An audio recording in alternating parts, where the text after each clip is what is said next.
losses, the challenges they have. It's critical to have the best risk management practices and strategies to recover from that.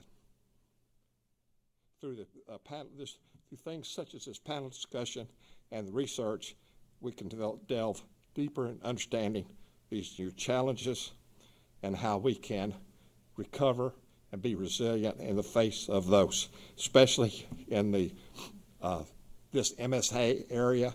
We certainly Port Arthur, Beaumont, Orange, and the other places. I was struck as I looked at the topics for today and the Center for Resiliency that is important, but you know that's important in what we do in the College of Business as well. As part of our mission, if you read our mission statement, it says that we want to create students who are adaptable and resilient. We have that in our mission. So we know that's important for students to know how to be resilient in what they do. And so I'm pleased that the College of Business is involved in helping Southeast Texas be resilient. So on behalf of the college, welcome today. I hope today is informative and proves to be productive for you. Thank you for letting me be here, and welcome. Thank you, guys.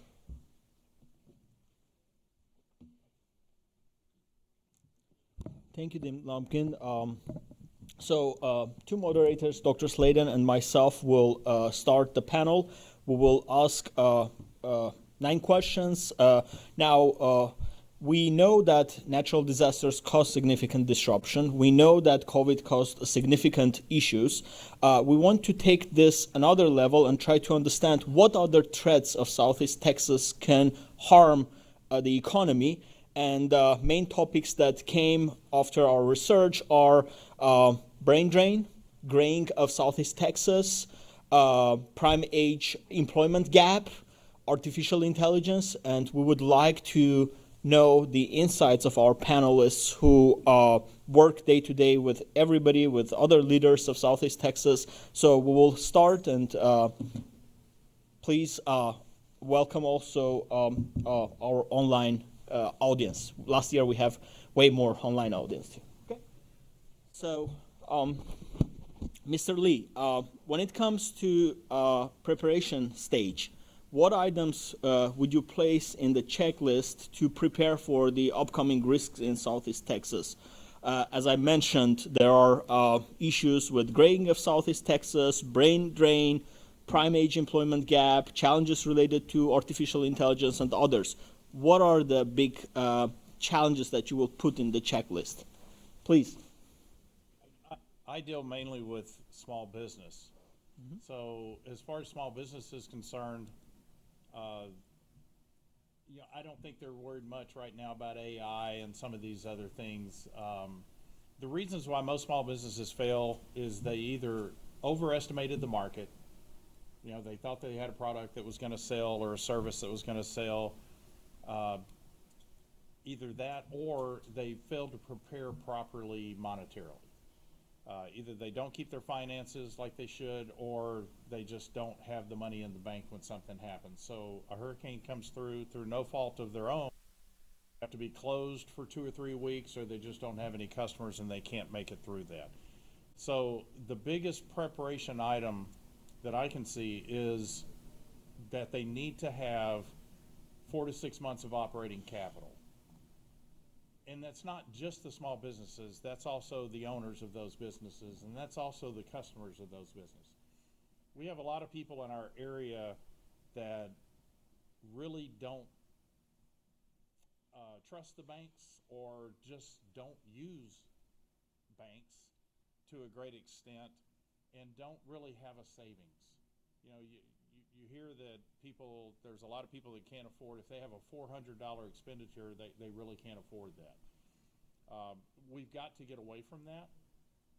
I think some of the things that you're seeing in the current administration is that there is more money being pushed down to lower and middle class, what we call, that there's more money available there And I think that is one of the reasons why you see the U.S. economy being the best in the world at recovering from COVID. Because if you give money to people that don't have it, they're going to spend it because they don't have a choice. And they usually spend it at the small businesses in the neighborhood. So it helps everyone. So we've got to find a way to make the people that are either the customers of these small businesses or the small businesses themselves, to give them a better financial education where they understand that they have to have a reserve. I think we got too many that they either don't keep proper finances, or they just use it as their personal piggy bank, and they've spent their whole lives living week to week, you know. So even when they start a business, their business runs week to week, and there's no resiliency there. So that's the mindset that we need to get changed. And there's a lot of things that I think that, you know, that we can do to help with that, but it's mainly the education for people to understand resiliency. Yes, it means having a plan for a disaster, but the biggest part of that is being financially ready for whatever comes your way. Sporky, please. Yeah, to piggyback on that, I think you make a very valid point there. Specifically with any type of disaster, whether it be either Mother Nature or man-made. Just as an example, my family owns a small business in downtown Beaumont. They've been able over the years to build up enough capital to where when COVID happened, they were able to close for 6 months without having to basically suffer any type of huge financial devastation. They also, too, were able to be close enough with their customer base to know their customer base that once they were able to come back, the customers came back. But also build relationships with those in the communities to where if there's something critical that they need or some service that they could serve within the community, to be able to step up in those instances. If someone needed something, reach out to them and say, hey, is this something you can provide, which leads to flexibility and adaptability. A lot of times businesses around the area in particular are singularly focused or single-minded focused. And sometimes, although you may not prepare for that, if you see an opportunity, you may have to shift and go into another area which you may not necessarily have thought of. So that flexibility, that adaptability, relationships, and also where you can build up some surplus income or business operating expense, which I know for a lot of businesses is difficult. Life day-to-day is becoming more difficult for the everyday person. So where you can, if you can make those changes and keep an open mind to be able to shift, make sure that your not only your finances, but everything you do is in order. Make sure your business insurance is paid up. Things like that to allow you to bounce back quicker. We all know and we've learned that recovery is not a fast process at all. And so a lot of times if we're waiting on traditional responses to that, they may not be there. We've seen time and time again around the area, you know, people will stand up and they go to work, they help each other, and that's really one of the biggest things we've seen in our community, and I think that have helped a lot of people and a lot of businesses survive. Again, that goes back to relationships. So those are just some items that we found helpful. Thank you, Ms. Burke. I'll add two things off of comments that John and Shanna have made here. The flexibility and adaptability piece is extremely important. We know, at least as far as natural disasters are concerned, we know the types of disasters that are likely to face us in the community that we're in. And so it's kind of foolish for businesses to not prepare with a plan of how would they recover from those types of disasters, and how can they proactively be a part of the recovery process? How can they adapt their business or have some things kind of on the side or in reserve that they can put in place as part of that recovery service phase in the community? The other thing that John kind of touched on that goes to the point of working capital and cash flow and managing those things effectively, as he said, there's a lot of people that don't trust banks and things like that. Having a team of advisors, many of the consulting clients that I work with don't have strong legal advisory support. They don't have strong financial advisory support. They don't have a good CPA. They don't have a good sense of who those people are. And so I spend a lot of time building relationships myself with those people so that then when necessary, we can make a referral or an introduction so that those clients, begin to build their advisory team, so that then when they need help and support from an insurance agent with filing or managing a claim, or from a banker with a line of credit to get them through a little bit of a cash flow crunch period, they're able to reach out and take advantage of those relationships. But if they don't have them, then they're just a number in line in the middle of a crisis. Thank you very much, Mr. Escamilla. The next question is related to handling when there is a disruption, economic distress in the region. What practices did businesses use to handle this kind of situations, your observations? How they manage their risks of this unforeseen, unpredictable events? As I mentioned also, the graying of Southeast Texas, brain drain, and prime age unemployment gap seems to be challenges for businesses. They cannot hire right employees. Young people are attracted to move away. So please, let's discuss about that. Mr. Lee? If we start with the brain drain, obviously we understand. I mean, I've got 3 kids. They all moved. They're in California, Oregon, and Austin. So there is that. We've got to have some diversification. My dad worked in the plants and then started his own business after that. I work with a lot of clients who have been working in the plants for 20 years. They have an idea and something that they want to do different. They're miserable. They don't like going to work there every day, but they feel trapped because they're making a 6-figure salary doing it, but they really don't like what they're doing. And then there's others that love it. I mean, I'm not, I grew up here about 8 blocks from here actually, and in the 70s, but the advances that they have in these refineries to help with pollution and everything else has been, tenfold. I mean, it has gotten so much better. I'm not saying it's great, but it's gotten so much better than it was, and the safety and everything is better. So I'm not trying to downgrade that, but we've got to have some diversification. We've got to get some new industries in here, and I think when it comes to our local economic development people, it's really nice when, hey, Nat Gas is going to do an expansion and it's $30 billion, and that makes a huge splash. But then they also get tax abatements and they get other stuff. And small businesses pay 100% of their taxes. I feel like a whole lot of little can do as much as one big. And we need a lot more of a whole lot of little and get some incentives in place. We have some people that have fantastic ideas in this area about businesses, but they don't have the money to be able to give it a chance. And they're not getting any help. Now, Port Arthur does have an active EDC, and that's good.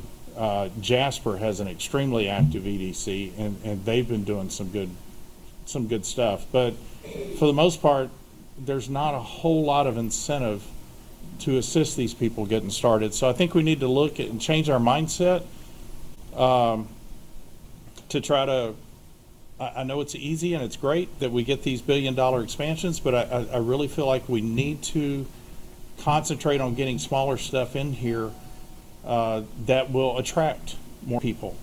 If you have a lot of vibrant small businesses, that I think gives people a reason to stay. If they know that their idea will work in Beaumont, Texas, or in Port Arthur, Texas, then why do you want to go to Austin? Because our cost of living is so much better here. There's so many things you can actually do. Your money goes farther.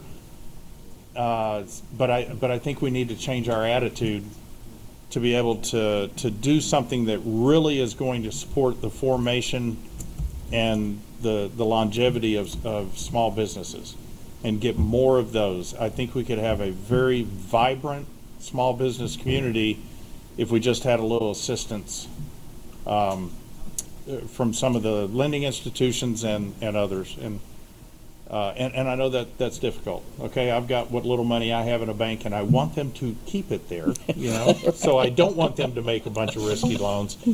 But there's got to be a way to get around that.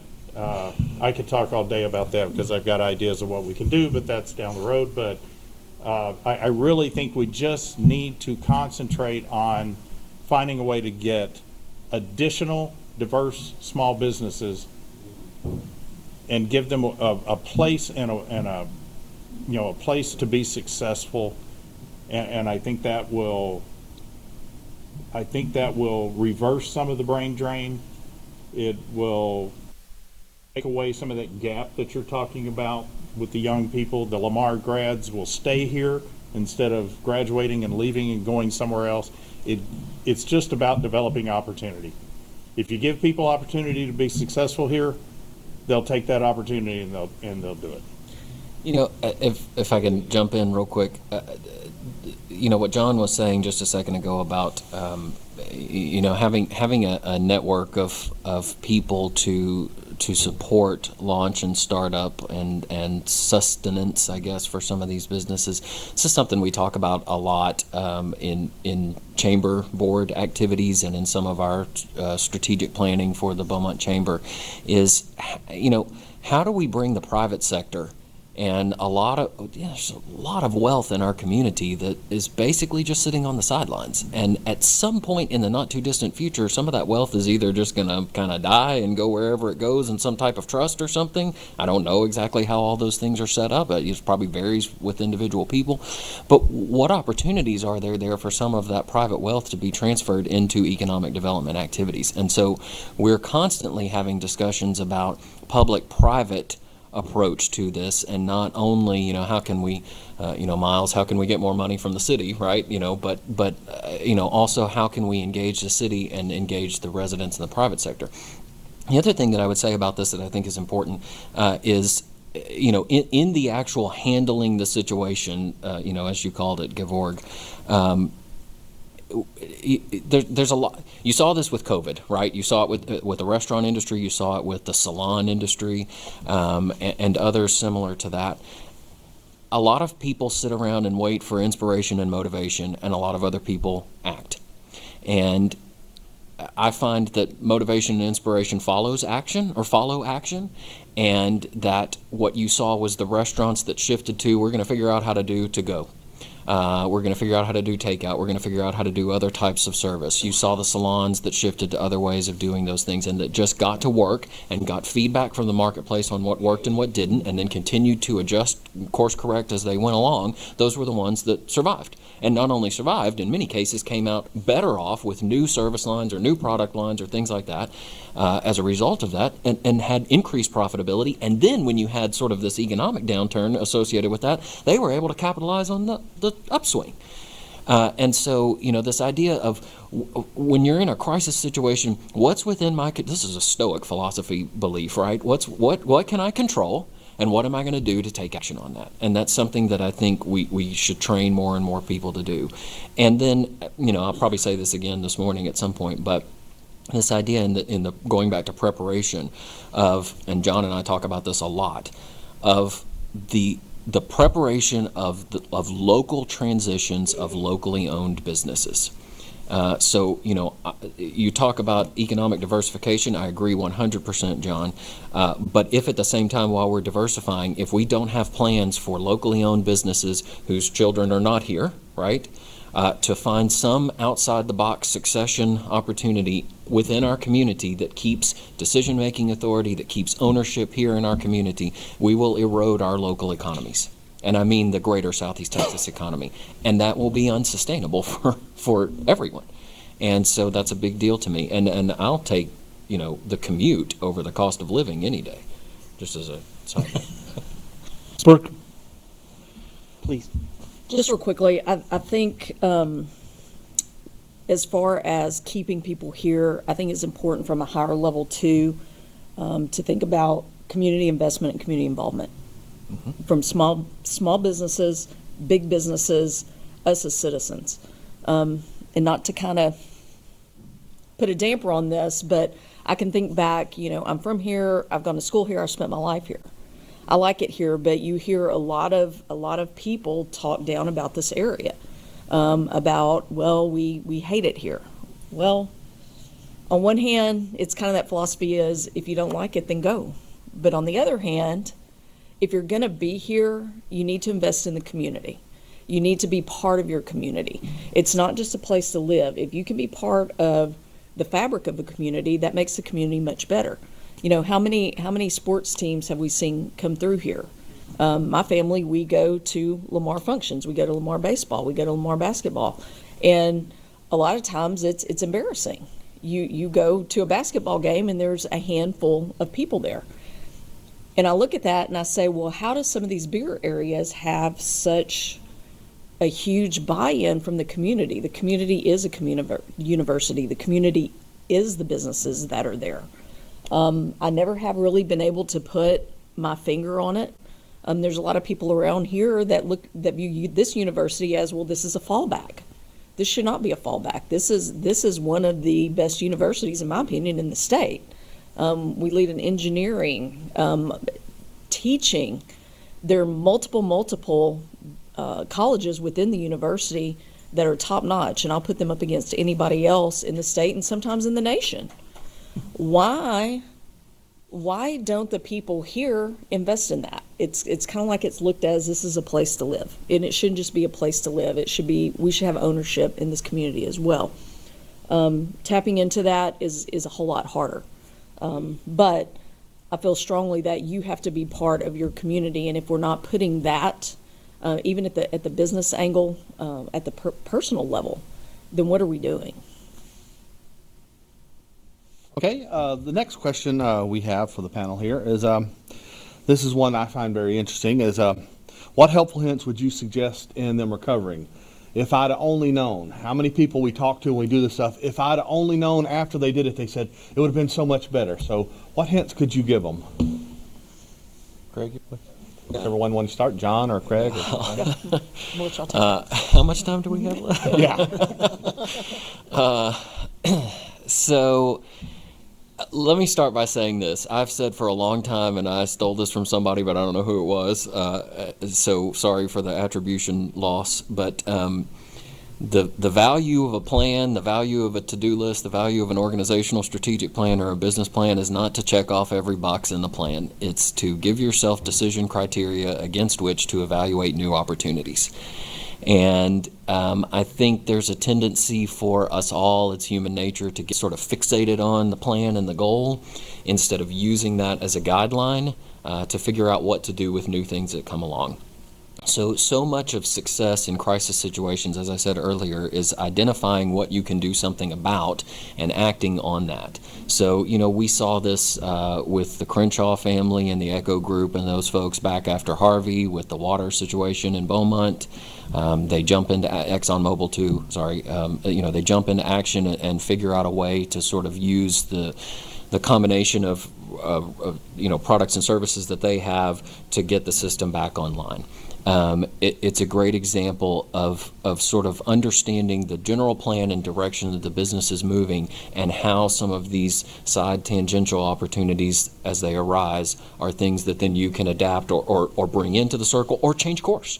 But Henry Vent is listed here. He and I have some published research on nonprofit organizations. One of the interesting things that we found is that the organizations that have a strategic plan tend to think that they're doing worse than the organizations that don't. Because, of course, if you don't have a plan, Yeah, everything's fine, right? But what are you evaluating that against to determine if you're doing fine or not, right? Whereas in most cases, the organizations that are performing pretty well are actually the ones that are a little more self-critical because they can see that the gaps between where they're trying to go and where they are.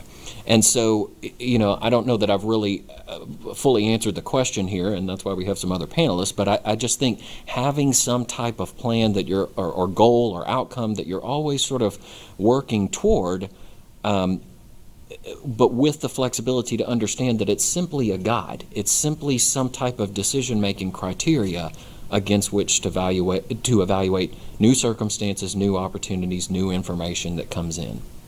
I think that's an excellent way to look at it. I've always been taught that a budget is not necessarily something that's chiseled in stone. Your budget is just a template, if you will, to lead you forward. And I think plans, we need to readjust our thinking and readjust our teaching to be that as well. Because every situation is not going to fit necessarily in that box.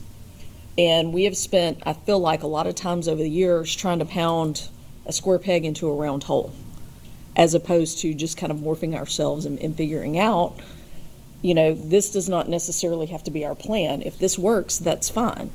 But John may have something, Craig may have something, and if we feed all that together, you cannot operate in a vacuum. I think that would probably, if I'm going to make a point today, that would be the most important point. You cannot operate in a vacuum. And the more connections that you have with people, and the more, I guess, advice or information you have from other people coming in is going to be more helpful. You can pick and choose what's going to work for your business or what's going to work for you, but if you single-mindedly stay on one route, that route's going to end pretty quickly. Real quick, sorry, John, but you talked about budgeting. When I used to teach intro to management class here, I used to always ask students, what is the purpose of, or what's the goal with a budget? Are we trying to make less than we anticipated? And of course, the answer was always no to that, right? Are we trying to break even, or are we trying to make more? And of course, the majority of the students were always, finance professor down there, right? Well, we want to make more. And I would always say, no, we want to get as close to breaking even as possible, because that means that our forecast was good, right? If we make more money, yeah, of course it's great, right? Nobody's complaining about making more money. But what was the opportunity cost of not knowing that we had additional resources that we could have invested into other things?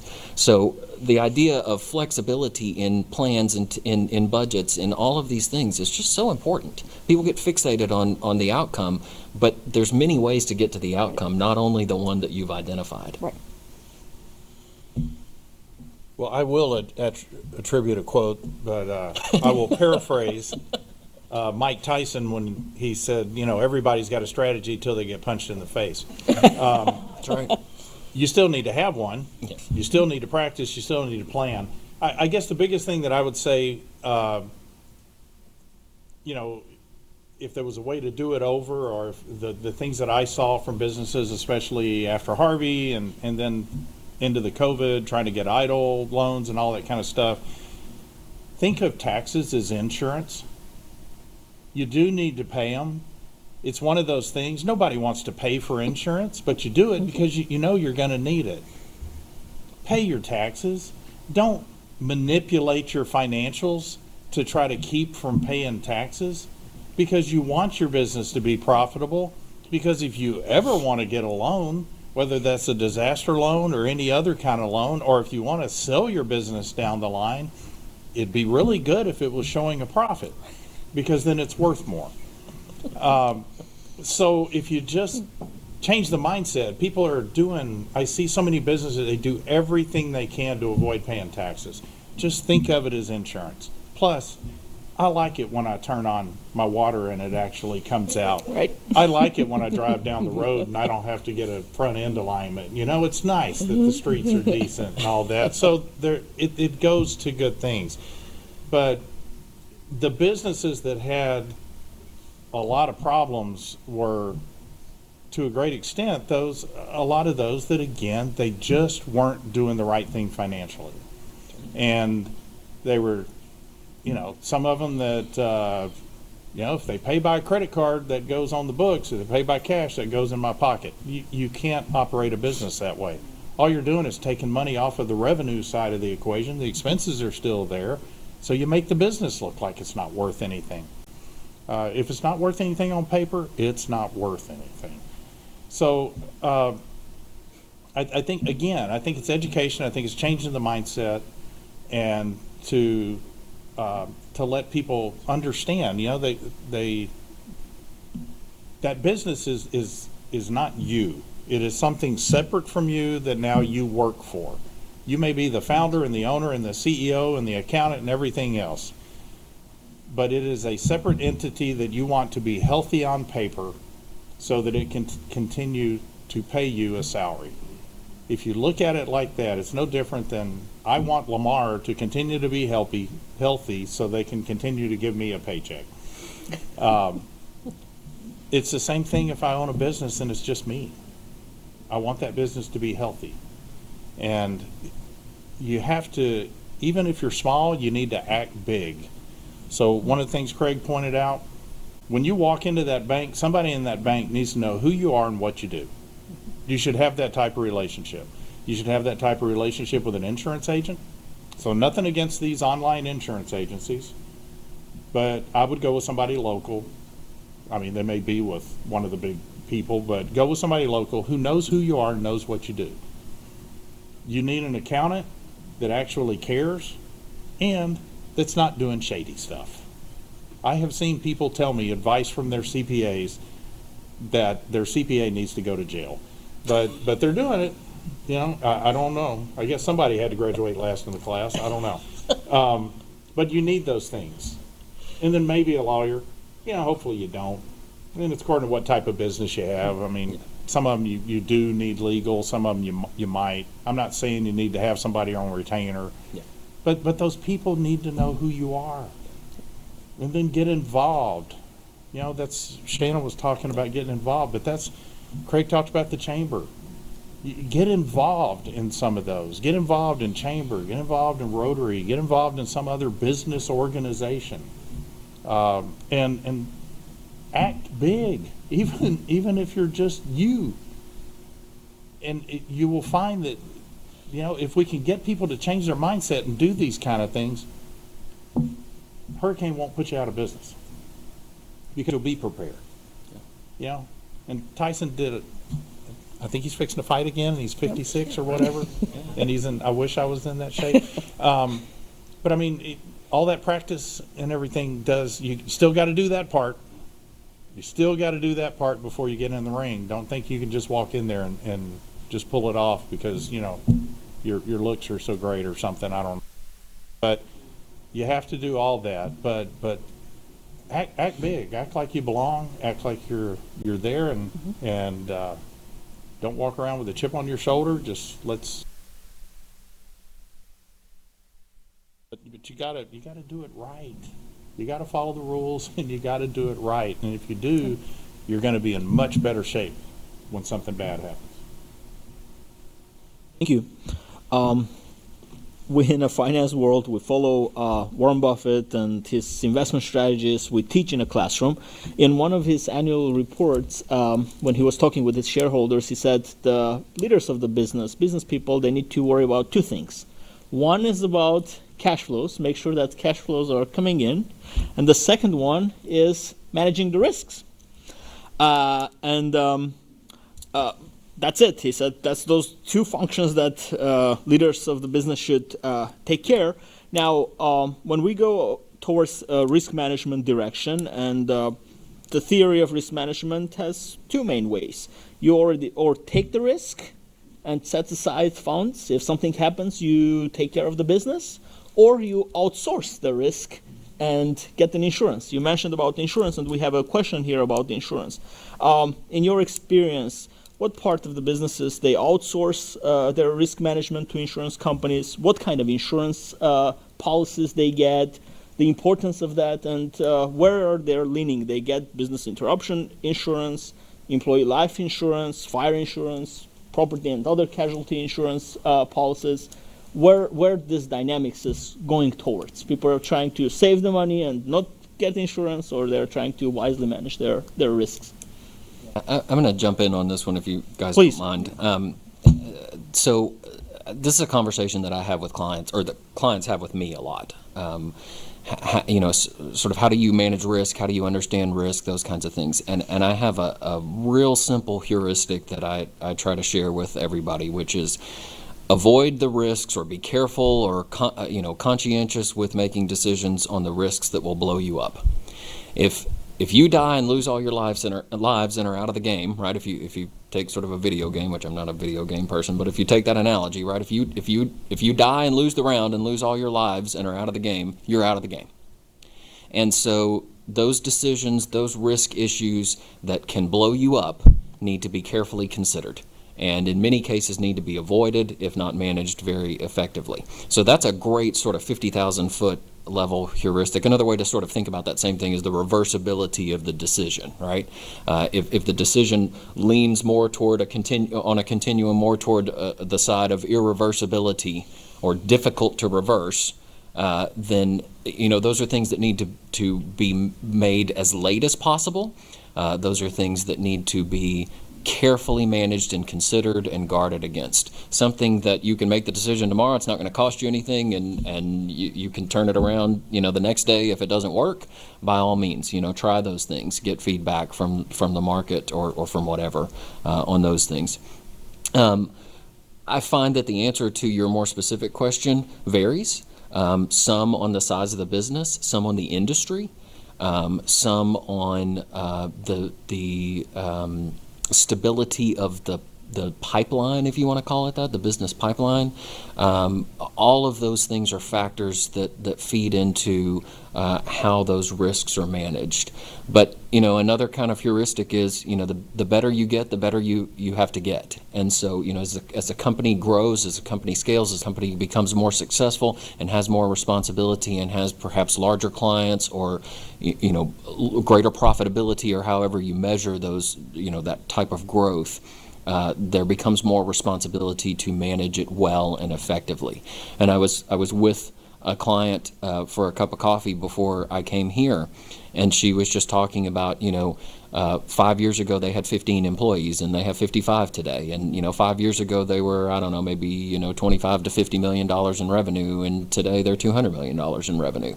And she was just talking about, as they're working on some estate planning things and some wills and other things like that in this family-owned business, that now they have some things where, the couple that owns it, sure, fine for them, but they don't need to be traveling with their CFO and their COO, because if all four of them go down, that's the whole succession plan ruined right there in the moment, right?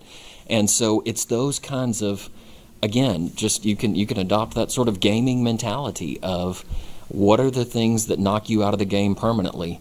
Be very, very careful with those. I think to tack on to that, the constant monitoring of your business and your business needs, because again, that's going to change, and that goes right back to the flexibility and the adaptability. Things are going to change as your business grows, and you may have an ebb and flow. You may have, feast and famine. Sometimes you may find yourself with 55 employees, or you may find yourself with 15. I think you have to constantly assess what your needs are.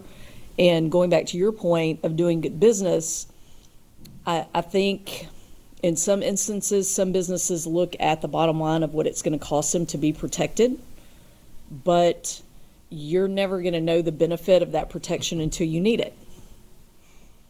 Case in point, and I think too that from not necessarily a non-business, viewpoint, I think your business, the business of your business should be handled like the business of your household. We all know now, we've all learned, we've got to have flood insurance, whether it's required or not. It's in your best benefit to have flood insurance, homeowners insurance, anything that's going to cover you. So why would you not cover your business as you would cover your own personal finances or your own personal home? Things, again, I go back to, are more costly, but you have to assess. And that was a very good analogy. If something happens and you lose, you start with 9 lives and you've lost 8 of those, what's going to be the cost when you lose that 9th one, and are you going to get a 10th one? You have to think broader than you may normally would. You can't prepare for everything. We even saw with Harvey. I flooded with Harvey. We were at the end of our street watching the water rise, and our neighbors were saying, "Man, it sure would have been nice to have flood insurance." But we thought, only idiots had flood insurance. Well, my husband and I look at each other and go, "Nice to meet you, idiot." We were back in our house within 4 months. They now all have SBA loans that are going to continue to follow them until they're paid off. These are folks that, in some cases, their house was paid off. What's $470 a year when your house is paid off? But for us, that was something important, and it paid off. So I think you have to look at the longevity of where you're going to go, and if you still want to be in business. And, you hinted at this just a second ago. This is the second time that I've cut in front of you, so, third strike and I'm out or something. You hinted at this, but dashboards, I cannot tell you how many business owners I work with cannot tell you what's going on in their business. I had a client earlier this week, had to reschedule a meeting because they were shocked to find out that a critically important report in their healthcare industry business was not being filed by a staff member for 6 months. How are you surprised to find out that a critically important report is not being filed by, and yet this is a person that I've been pontificating about dashboards to for years. If you can't wake up in the morning and pull a smartphone off the bedside table and open something that tells you the health of your business, you are at a significant disadvantage in a crisis situation.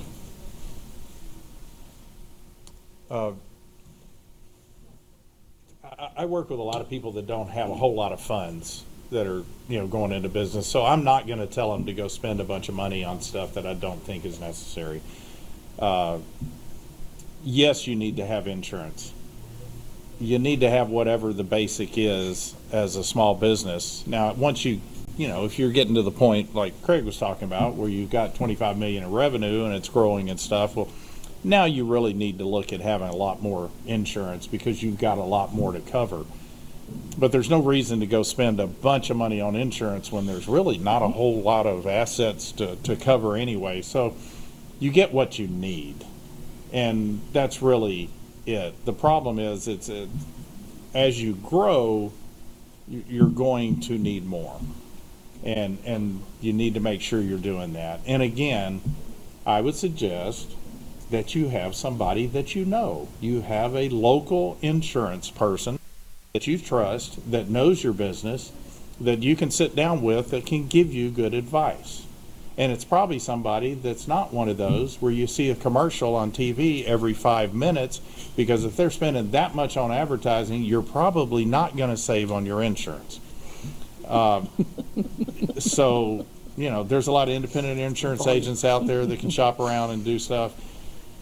Find somebody that's actually cares, that's going to work with you, that can give you good advice on what you need as far as insurance goes. If you've just started a business, you don't need to get, a succession or any kind of insurance like that. But, if you're 70 years old and you decide that you want to start a business and you've put money away and you're ready to go with that, you probably should get that insurance. In fact, if you're getting a loan, the bank's going to make you do it. So, there are times when you need to have it, but that's why you need to have somebody you can trust. And again, I think Shannon was talking about, rely on other people.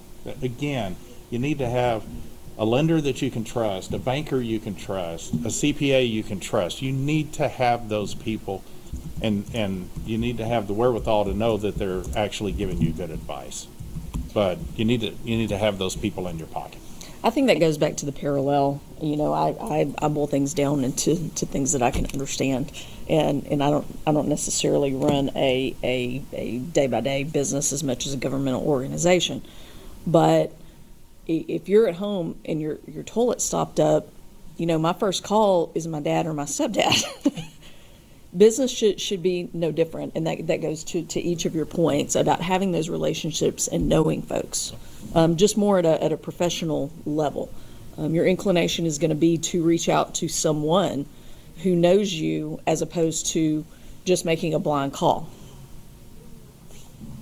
The hardest thing that I've found about being a consultant or advisor to businesses, this goes back years to when I was teaching full time, is that the number one thing that people are paying, I guess, asking for help with, is somebody to call when they need to validate a decision. Right. Yeah, I meet with clients, on some regular basis or whatever the case is, and we work on planning or structure or forward progress on those kinds of things, but that's not where the value is. It's when they call me at 7:30 a.m. because they need somebody to talk to about some issue that they're dealing with, or at 6 p.m. or whatever, and I'll take those calls, because I need that too, and I've got my people that I call. And that's the reason I said it was the hardest thing is because I still haven't quite figured out how to communicate that. How do you say, how do you say that? How do you market that? If somebody's got an idea, come see me. Yeah, I would say one last thing. You talked about, Warren Buffett said about risk management. It's also the risk of bad management. Yeah. Because that puts people out of business too. And the some of the people that I've dealt with, I get some clients that come in that they know it all, and there's nothing you can tell them. And they just know exactly how to do things, and I can tell you that business is probably not going to make it. Yep.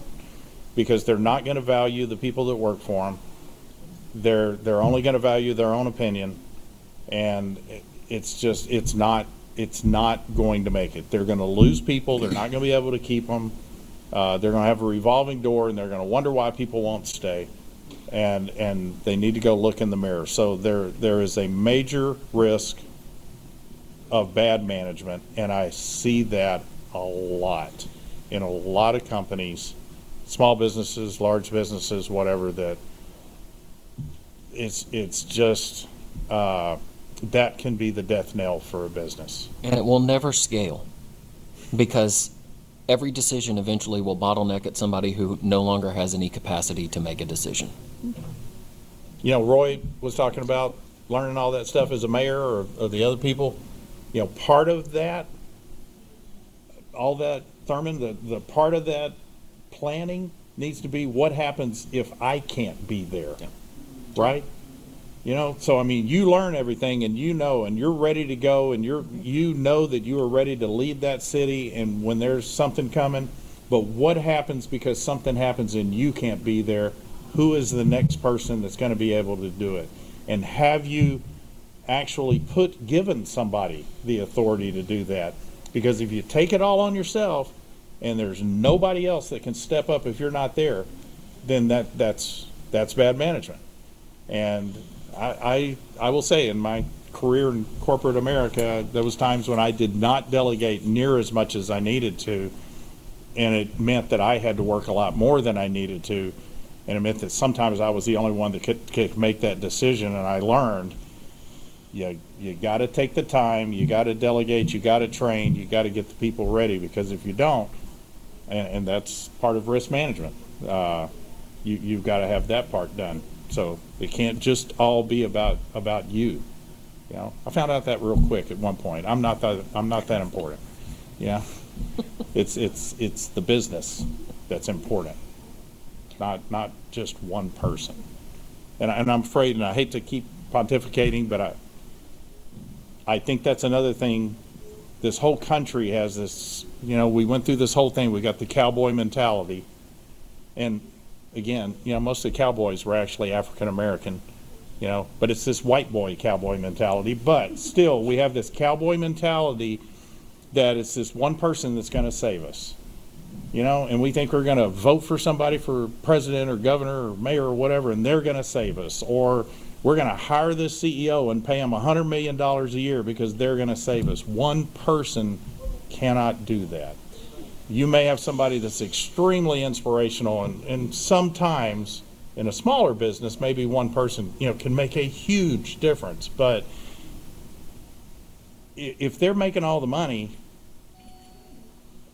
all those other people are not valued. They're the ones that are doing the work, we've got to reduce that gap and get it back where everybody is valued, where everybody has a value, and those are the companies that end up really scaling and making it. And that one you were talking about, I'm pretty sure I know exactly who it is. They run it that way. Yep. Everybody in that company is valued, and that's why they've gone from 25 million to 200 million in 5 years. That's right. But if you go back on what you were just saying, if you go back, maybe it's about 10, 12-year-old book, How the Mighty Fall by Jim Collins, a little short book, 100 pages or so. And it's kind of his retort to the people who said, well, good to great doesn't make any sense because Circuit City was a good to great company and it went out of business. And he said, well, okay, if you don't follow the principles, does that invalidate the principles? And so, he wrote this book in response, and he said, okay, well, let's take the reverse. If these are the steps or the things that you can do to build an enduring great company, what are the things that cause a company to fall? So in How the Mighty Fall, what does he find? 5 stages of decline. What's the fourth stage? The 5th stage is death, right? You're gone. You're out of business. What's the 4th stage? The last thing people do? Grasping for salvation. The silver bullet solution. We're going to bring in the what was her name at Yahoo, Marissa Myers, right? We're going to bring in the celebrity CEO that's going to turn the company around. We're going to do this. We're going to do this big investment thing. We're going to launch this new product. And what should they be doing instead? Why are we here? What's our purpose? What are we trying to achieve? What is it that brought us to the dance? What do we do better than anybody else that gives us a competitive value proposition, et cetera? Go back to the basics. Go back to the core. And the companies that were in trouble that did that, most of the time found their way out of the troubled situation, turned it around, got back in good shape. So the grasping for some silver bullet solution is just one of the worst things you can do. And I'm sorry. No, go ahead. Who's my customer and what do they really want? Yeah, right. Because, who's paying me and what do they really want? Because that's what you need to be giving them. And usually if you're in trouble, you've kind of forgotten about that anyway. Yeah. Well, and I think a lot of times you've got to check your ego at the door. And our area is really, really good about doing that. And I preach this around the state when we go to Austin or we meet with my other counterparts across the state. And I actually put our elected leaders in for an award recently because of the fact that we've seen time and time again when things happen around here, they all sit down in a room and they all figure it out. We've got different advisory committees. We'll get some funding that'll flow down. We've got a finite amount of money.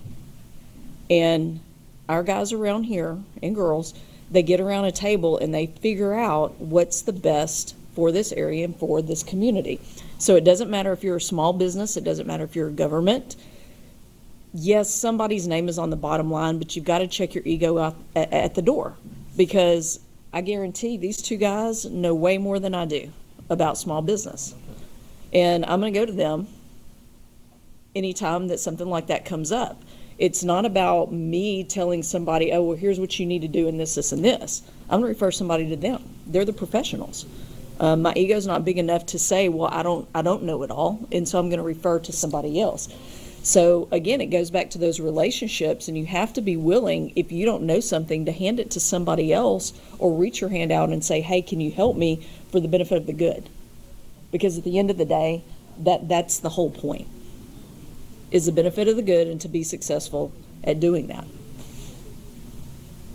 Okay, well, just to summarize here, it sounds like that you need to trust your advisors and you're telling to go out and do that. So people come to me and ask for advice all the time, and then when they ignore it, I go, why'd you even come to me?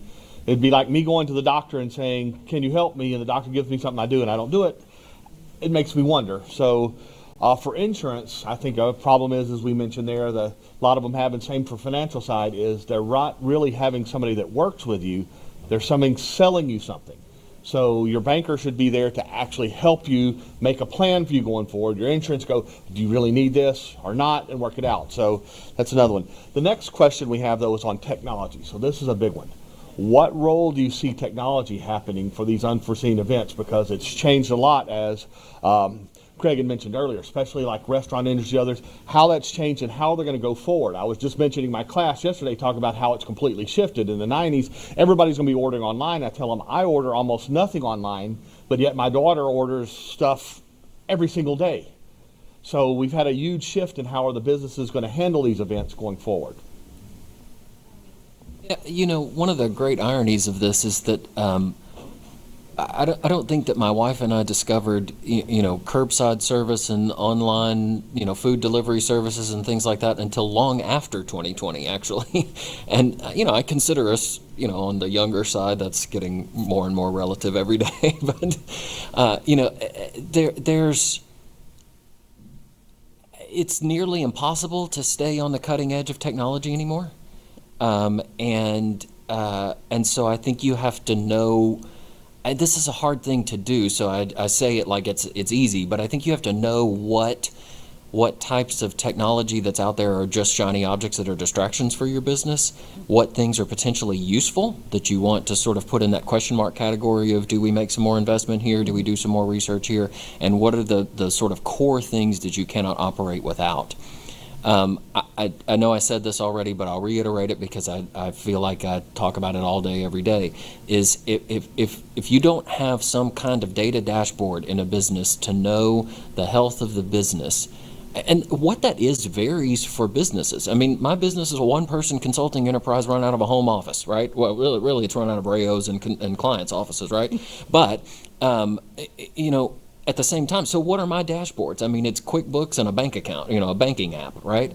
But and a task manager, that's enough for me, right? But if you're a $200 million company with 55 employees, you need some much more sophisticated dashboards to know about the health of the business.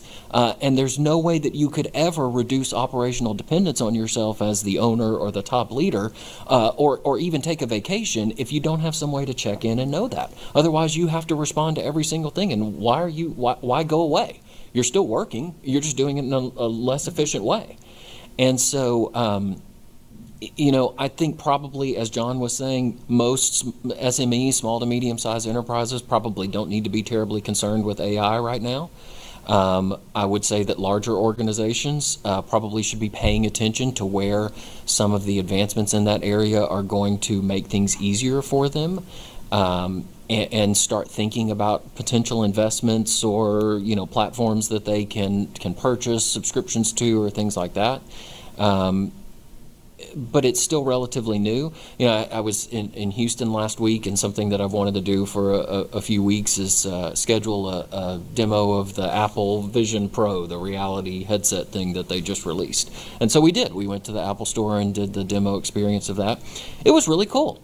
And I'm very impressed with the how far along that technology is. At the same time, in 30 minutes of wearing and using it and thinking it was cool, I cannot tell you what any compelling use case for my lifestyle that would be. Are there people who think it's compelling? Absolutely. A lot of them are just early adopters. A lot of them maybe, I can think of a friend of mine who really wants one. He's a bachelor who lives in Dallas and works remotely 100% of the time. Yeah, I can see lots of ways that he could use this for entertainment and even work and things like that. I see no compelling use case for it for me, and I am buy the new iPhone the day that pre-orders go on sale every fall, as John well knows in my life. So, I think a lot of the technology that's out there and that's on the cutting edge is really cool and has really interesting 5 years from now uses for a lot of people. But right now it's just a shiny object that would be distracting for most SMEs. I'm with Craig, and I guess the same thing like with the insurance. If it's going to make you more efficient and it's going to actually help your business, well, then sure, invest in it. But I would AI scares me. And not because I think it's, going to take over the world. It's just AI scares me because it's the same. I don't have a Facebook account. Okay, the SBDC does, but I do not. Because if it's free, you are the product. And that's how Facebook makes money. Okay, they take your information and they sell it to advertisers so that they can target advertisements to you so they can sell more stuff. It's a great business model and all that, but ChatGPT is free. If it's free, you are the product. It is learning from you. And I don't know that that's a good model. It hasn't turned out real great with social media. I read a book lately, and one of the things that was in there is like, the person that invented the shipwreck. Okay, the person that invented social media also, the person who invented Facebook also invented all the bad things that could happen with Facebook. But I think they're in such a rush to see what we can do next. Here's what we can do next. Here's the next thing we can offer. Here's the next thing. There's no safety guardrails. Okay, we live in a place that has to have safety guardrails, and safety has to be first and foremost. So it's not always about making money. And what I see with what's happening with AI right now is that it's free, and it's learning. And it's learning and learning and learning, and there's no guardrails. There's got to be some guardrails put in place. Now, I know Microsoft with the Copilot, which we can't use on campus yet, and I'm not sure really why, but they do have guardrails in place. And that information, like when you go on that one, they're not saving the information that you put in.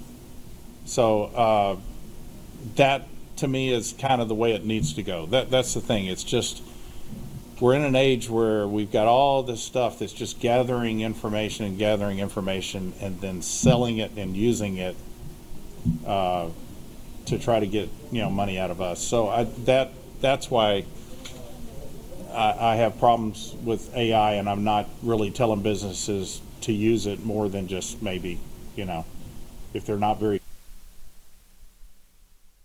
system with like a business plan or something along those lines. It can be good. I mean, I've got young men that are trying to start a restaurant down in Port Arthur, and I asked ChatGPT to give me a Latin-themed upscale bar menu, and boom, it gave me one, and I'm like, Just real quickly, the only thing I would warn there is every time you use it, that becomes public domain information. that's right. Yeah. So if you put anything up there, then anybody can potentially get it now, which is the scary part. Well, I was going to say, for James and my former faculty colleagues here, I don't envy trying to handle student essays and things like that and determine academic honesty and all those kinds of things with some of these tools. The tools are great, but at the same time, we talk about brain drain. I mean, are we just increasingly and with great speed reducing people's ability to communicate effectively, which they already don't do that well anyway, and then really blurring that line between what's mine and what's not mine in terms of creative work? That I don't like that personally. It brings a new meaning to let's not recreate the wheel. Where's the line between? I'm all about efficiency, Sure, but absolutely. but there's a difference. But where's the line between plagiarism and not recreating the wheel? And I don't know. I would just reiterate, as far as your business goes, just keep your eyes open and assess what you need. We found, during COVID, now we've got billions and billions of dollars about to be invested in broadband, with goal of everybody in the United States having the availability of cost-efficient broadband. Not only for you to have broadband, but for people to be able to afford it. And the amount of investment that's going in is absolutely crazy. I know in our office, we are now set to operate from anywhere. If we've got an internet connection, we can operate. I think a lot of other businesses have gone to that. I think that's something that's new and very important, especially with insurance, because of all these storms and stuff that we've been through. The importance of being able to operate. But we've made great strides there, but you look at the ice storm. Nobody had power. Now what do we do? Now, literally the whole state of Texas practically was dead in the water. And, it was interesting for us. It was a little eye-opening with some of our partners across the state, because they were, once we finally reconnected with them, running around with, like little chickens with their heads cut off. And we're sitting down here like, it's only been 2 or 3 days, y'all. It's good. Of course, there were other implications with folks not having power. But we again, seem to have mastered that a little more than the rest of the state.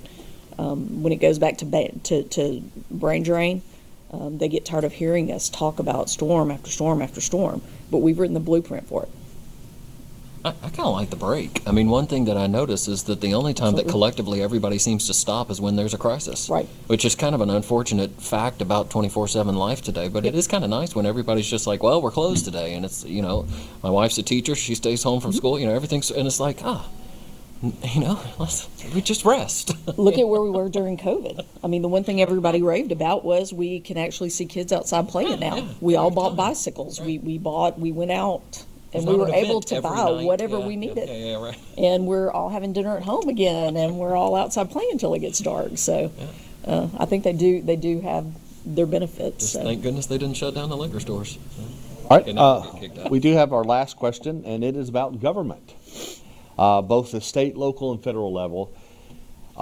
If you could make a wish list, what would you have them do? Because a lot of times they're trying all kind of stuff, but going forward, is there like a wish list that you would like for them to be able to see that maybe they could do going forward? Shanna, you're kind of Yeah, quasi-governmental. okay. No. Really, if we had all the money in the world, we could do everything that we possibly could, but there's still going to be always some stone that's unturned. Instead of saying what can they do, I think they're on a great path already. And we heard Mayor Barty allude to it. Communication. That's number one. The willingness to be able to sit down and talk to each other and and figure things out. Not only what's been done in the past, but how we can improve for each other. Beaumont's been through things that Port Arthur hasn't. Port Arthur's been through things that Hardin County hasn't. The willingness to sit down at a table, talk things through, and figure out what's the best for everybody is the biggest thing. Of course, money. And to just keep improving. I don't know that I see from our viewpoint that they're seeing anything, that we're seeing them do anything wrong. Constant improvement is the way of the future.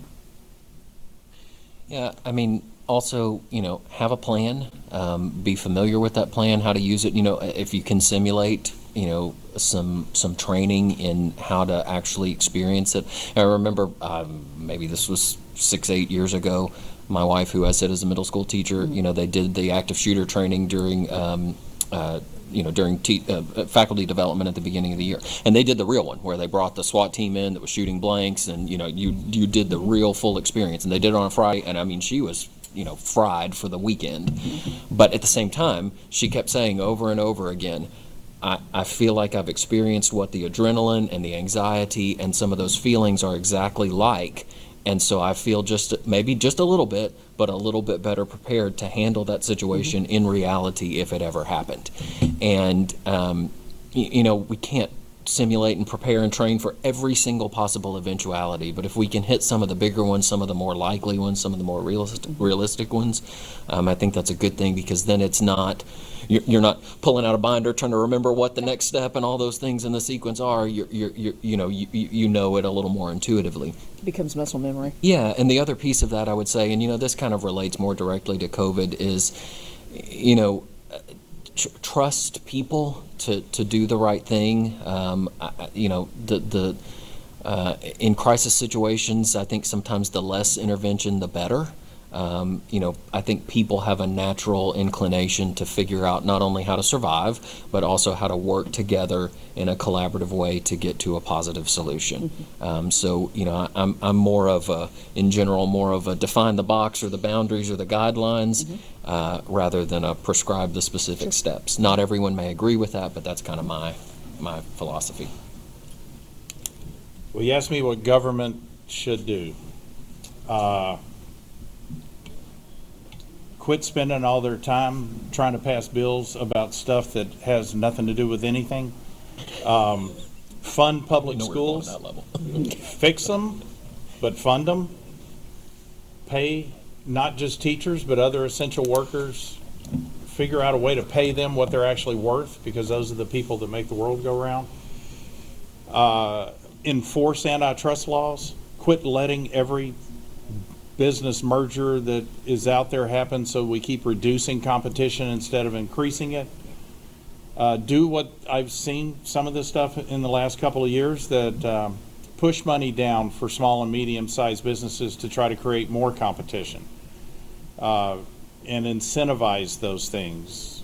Fund incubators so that we can get these ideas out there and get them going, and not just tech, like manufacturing incubators for people like a lot of the ones that live in this area that are so mechanically inclined and mechanically gifted, and they've got great ideas for things that could help, but they're not technological wizards, you know, in that way. But keep doing things, you know, get rid of the tax cuts from 2017, and, you know, let's actually tax at a reasonable rate, do things to try to end the wealth gap that we have in this country. You know, quit taking away rights. I mean, I could go on for a whole list of things that needs to happen, but the biggest thing would be fix our public schools. And you're going to do that by funding them properly. And you're probably going to have to overfund them for a little while to get them fixed. And I think basically we need to kind of blow up some of that. I've got ideas on that, but that's for another day. But you can fix it. The way to fix it is not give people money to put their kids elsewhere. We need to fix what we got. And then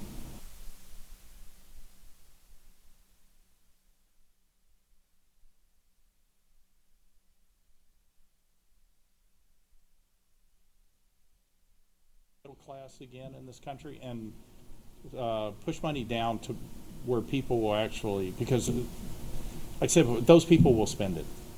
That's what keeps the economy going. So do something that's going to create more, whether it's the child tax credits that were there and then got taken away, and those type things that don't worry about. So they go spend it at the liquor store. I don't care. That's a small business run by somebody around here, and it keeps money in the economy and keeps it going. Not everybody's going to spend it on what they should, but a lot of people spend it at the grocery store. So just, let's do the things that will help people so that when we do have a disaster, we're not having to take care of half the population because they can't take care of themselves. If we would do the right thing ahead of time, where those people actually had the opportunity to better themselves, they would be able to more take care of themselves, and we wouldn't have the issues that we have when a disaster strikes. And you wouldn't have so many people looking for assistance when disaster strikes, because they would actually be able to do the things that we're talking about. Have a nest egg and be able to take care of this stuff, which a lot of us can do. And so we're not as affected. So let's see what we can do to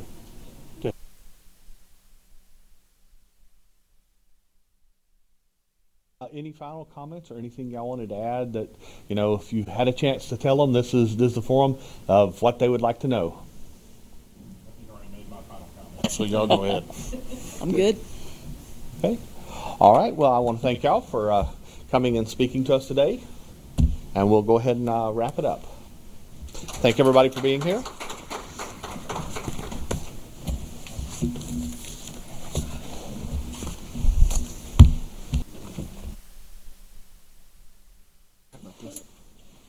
You may need it. I wouldn't forget it for Right. very long. Right.